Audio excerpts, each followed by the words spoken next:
Hi everyone, want to turn the simple text into a stunning AI generated art? Today let me show you how to use the Domo AI text to image tool. First go to Domo AI app, then log in or create an account.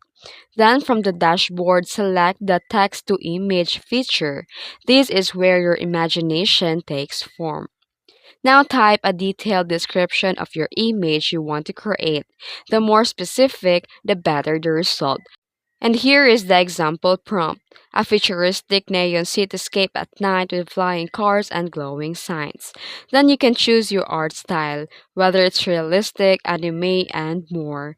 Then you can adjust the image size and quality. And once you're happy with your prompt and settings, click generate and let the Domo AI create your masterpiece.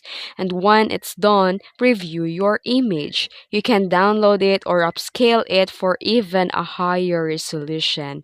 And that's it. You've just created a jaw-dropping AI art in seconds using the Domo AI's text-to-image tool. Try it today and unleash your creativity.